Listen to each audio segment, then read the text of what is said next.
आइए जानते हैं आज के प्रमुख अंतर्राष्ट्रीय खबरों को। उससे पहले एक नजर आज की हेडलाइंस पर। यूपी में आएगी 200 कंपनियां, निवेशकों की बन रही पहली पसंद, युवाओं की बल्ले बल्ले। बंगाल विधानसभा भाजपा चीफ व्हिप को मार्शलों ने घसीट कर निकाला। कोल्ड ड्रिंक, सिगरेट से तंबाकू तक सिन गुड्स की लिस्ट में ये चीजें शामिल, लगेगा 40% जीएसटी। संघ की बैठक में पेश मुरली मनोहर जोशी की इकोनॉमिक थ्योरी में वामपंथी आर्नस्टाइन का जिक्र। तीसरे देश को टारगेट, ट्रंप को चीन का जवाब। यूक्रेन को लेकर ट्रंप हुए अस्थिर, यूरोपीय नेता भी असमंजस में। इजराइल के वेस्ट बैंक प्लान पर भड़का मुस्लिम दोस्त यूएई। सोना चांदी आज हो गया सस्ता, जाने 22 और 24 कैरेट गोल्ड का रेट। बिग बॉस में आते ही तानिया मित्तल का ड्रामा शुरू। और विराट कोहली, एमएस धोनी और रोहित शर्मा को देखना अब पड़ेगा महंगा, जीएसटी रिफॉर्म से कटेगी क्रिकेट फैंस की जेब।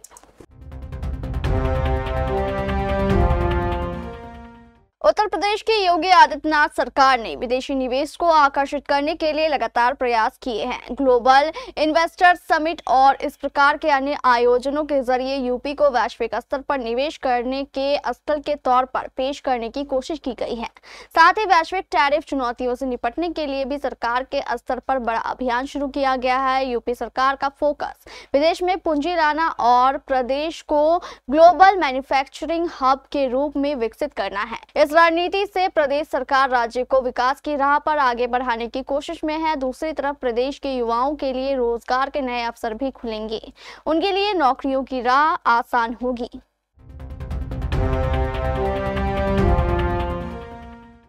पश्चिम बंगाल विधानसभा में गुरुवार को बंगाली प्रवासियों पर हो रहे अत्याचारों पर चर्चा के दौरान जमकर हंगामा हुआ।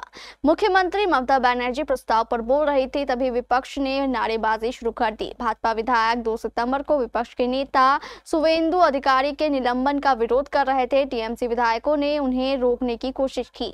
जब विपक्ष के विधायक वेल तक पहुंच गए तो स्पीकर विमान बनर्जी ने अव्यवस्था फैलाने के आरोप में भाजपा के चीफ व्हिप शंकर घोष को विधानसभा से सस्पेंड कर दिया। घोष के बाहर जाने से इनकार करने पर मार्शलों को बुलाया गया। शंकर घोष को घसीटकर सदन से बाहर निकाला गया। बाहर निकालते समय वो गिरकर बेहोश हो गए। उन्हें एम्बुलेंस से अस्पताल ले जाया गया। घोष के अलावा 4 अन्य भाजपा विधायक अग्निमित्र पॉल, मिहिर गोस्वामी, बंकिम घोष और अशोक डिंडा को भी सदन से निलंबित कर दिया गया है। वहीं स्पीच के दौरान सीएम ममता बनर्जी ने मोदी चोर और वोट चोर के नारे भी लगाए। पश्चिम बंगाल विधानसभा का 3 दिन का विशेष सत्र 1 सितंबर को शुरू हुआ था। 3 सितंबर को करम पूजा के कारण राजकीय छुट्टी थी। आज सत्र का आखिरी दिन था। जीएसटी काउंसिल ने जीएसटी को 2 स्लैब 5% और 18% तक सीमित कर दिया है। इसके अलावा सिगरेट, तंबाकू जैसे सेहत के लिए हानिकारक प्रोडक्ट पर हाई टैरिफ लगाया गया है, जो 40% का है। प्रधानमंत्री नरेंद्र मोदी द्वारा 15 अगस्त को किए गए जीएसटी रिफॉर्म के ऐलान के बाद अब जीएसटी काउंसिल में स्लैब कम करने और जीएसटी रेट्स घटाने के बड़े ऐलान कर दिए गए हैं। वित्त मंत्री निर्मला सीतारमण के मुताबिक अब 5% और 18% के अलावा सिन गुड्स के लिए 40% का स्पेशल स्लैब होगा। बता दें कि ऐसे सामान या सर्विस है जो लोगों के लिए नुकसानदायक है। इसमें तंबाकू प्रोडक्ट्स से लेकर कोल्ड ड्रिंक तक शामिल है। बताते हैं कि सिन गुड्स को साफ शब्दों में समझे तो ऐसे सामान जो लोगों की सेहत को नुकसान पहुंचाने वाले हों, जैसे पान मसाला, सिगरेट, बीड़ी, गुटखा और फास्ट फूड्स। इसके अलावा ऐसे सामान जो लोगों को वित्तीय जोखिम में डालने वाले हो, जैसे जुआ, सट्टेबाजी और दूसरी गेमिंग सेवाएं।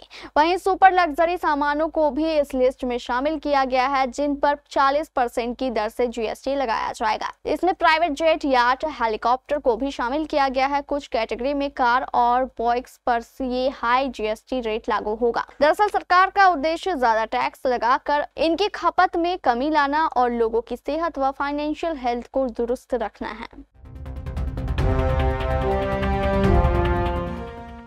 सीनियर बीजेपी नेता मुरली मनोहर जोशी ने देश की अर्थव्यवस्था और आर्थिक विषमता पर गहरी चिंता जताई है और अपने तर्क में वामपंथी अर्थशास्त्री अमर्त्य सेन का हवाला दिया। महत्वपूर्ण बात यह है कि संघ प्रमुख मोहन भागवत ने मुरली मनोहर जोशी की बातों को एंडोर्स किया और राष्ट्रीय स्वयंसेवक संघ के अर्थ समूह की बैठक में देश की अर्थव्यवस्था पर व्यापक विमर्श हुआ है।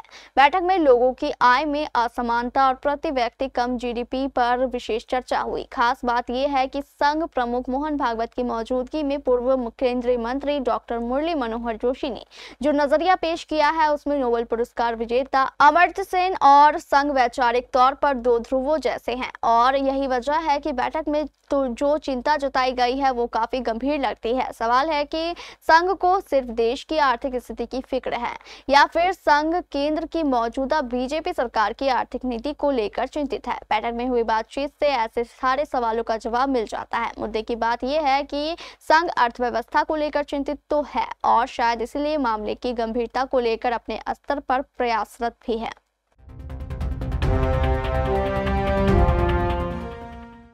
अमेरिकी राष्ट्रपति डोनाल्ड ट्रंप ने कहा था कि चीन, रूस और उत्तर कोरिया के नेता विक्ट्री डे परेड में मिलकर अमेरिका के खिलाफ षड्यंत्र रच रहे थे। अब चीन के विदेश मंत्रालय ने इसका जवाब दिया है। इससे पहले रूस ने भी ट्रंप के आरोपों पर प्रतिक्रिया दी थी। चीन ने गुरुवार को अमेरिकी राष्ट्रपति डोनाल्ड ट्रंप के उस आरोप को खारिज कर दिया कि चीनी विक्ट्री डे परेड में चीन, रूस और उत्तर कोरिया के नेता एक साथ आकर अमेरिका के खिलाफ षड्यंत्र रच रहे थे। चीन के विक्ट्री डे परेड में चीनी राष्ट्रपति शी जिनपिंग, रूसी राष्ट्रपति व्लादिमीर पुतिन और उत्तर कोरियाई नेता किम जोंग उन के बीच काफी अच्छा बॉन्ड देखने को मिला था और तीनों की तस्वीरें खूब वायरल हुई थी। इसे लेकर ट्रंप ने तीनों देशों पर अमेरिका के खिलाफ साजिश रचने का आरोप लगाया था, लेकिन अब चीन की तरफ से ट्रंप के आरोपों का खंडन किया गया है। चीन के सरकारी अखबार ग्लोबल टाइम्स के अनुसार चीनी विदेश मंत्रालय के प्रवक्ता गुओ जियाकुन ने बीजिंग में एक प्रेस कॉन्फ्रेंस कर कहा कि विदेशी मेहमानों को आमंत्रित करने का मकसद इतिहास को याद करने, शहीदों को सम्मान देने, शांति को बढ़ावा देने और भविष्य की ओर देखने में शांति प्रिय देशों और लोगों के साथ शामिल होना था। गुओ ने कहा, किसी भी दूसरे देश के साथ चीन के राजनयिक संबंध किसी तीसरे देश को टारगेट करके आगे नहीं बढ़ते हैं।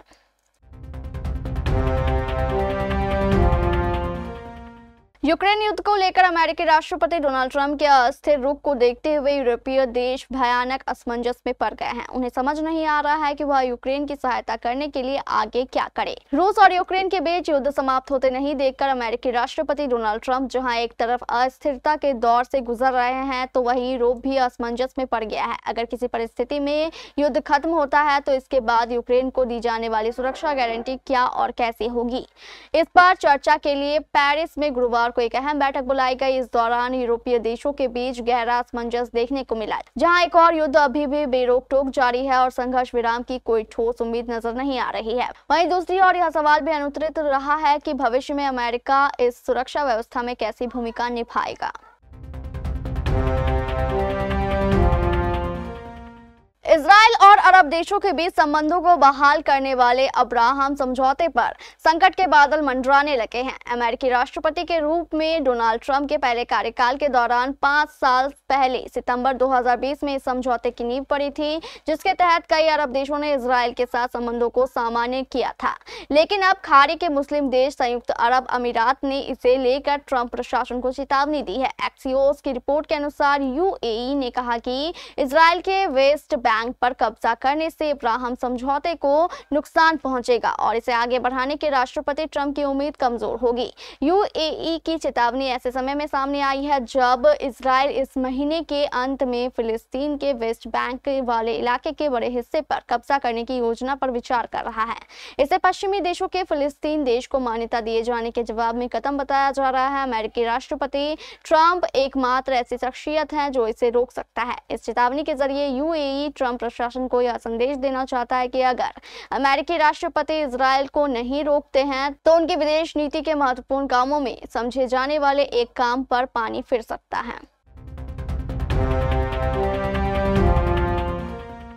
भारतीय सराफा बाजार में आज 4 सितंबर 2025 को 999 शुद्धता वाले 24 कैरेट सोने का रेट 1,05,751 रुपए प्रति 10 ग्राम है, जबकि 999 शुद्धता वाली चांदी की कीमत 1,22,900 रुपए प्रति किलो है। India Boolean and jewellers association की आधिकारिक वेबसाइट पर 4 सितंबर की सुबह जारी किए गए रेट के मुताबिक 995 शुद्धता वाले 23 कैरेट सोने का रेट 1,05,596 रुपए है, जबकि 916 शुद्धता वाले 12 कैरेट सोने का रेट 97,115 रुपए प्रति 10 ग्राम है। बता दें कि Indian Boolean and jewellers association की ओर से जारी कीमतों में टैक्स मेकिंग चार्ज एवं जीएसटी शामिल नहीं होता है, बल्कि अलग अलग प्योरिटी के सोने के स्टैंडर्ड भाव की जानकारी मिलती है। आईबीजेए की ओर से केंद्रीय सरकार द्वारा घोषित छुट्टियों के अलावा शनिवार और रविवार को रेट जारी नहीं किए जाते। जब से बिग बॉस सीजन 19 शुरू हुआ है, तब से तान्या मित्तल की चर्चा हो रही है। 29 वर्षीय तान्या ने शो के अंदर आते ही अपनी रईसी झाड़ना शुरू कर दी है, जो कि कुछ अन्य प्रतियोग पचा नहीं पाए। इसके अलावा उन्होंने अपनी पर्सनल लाइफ के बारे में भी कई सारे खुलासे किए। सलमान खान का रियलिटी शो बिग बॉस 19 ने आते ही तहलका मचा दिया। इस बार शो में खेल से ज्यादा चर्चा एक कंटेस्टेंट की हो रही है, जिसका नाम है तान्या मित्तल। 16 प्रतियोगियों में सेलेब से लेकर यूट्यूबर तक शामिल है, लेकिन तान्या को अपनी बातों की वजह से काफी ज्यादा आलोचना का शिकार होना पड़ा। तान्या शो में आते ही लंबे लंबे बखान करने लगी कि वह 500 साड़ियां लेकर बिग बॉस के घर आई है, उनके साथ 150 बॉडीगार्ड्स चलते हैं, वह चांदी की चम्मच से खाना खाती है। उनकी इस आदत की वजह से घर वाले भी उनसे चिढ़ने लगे।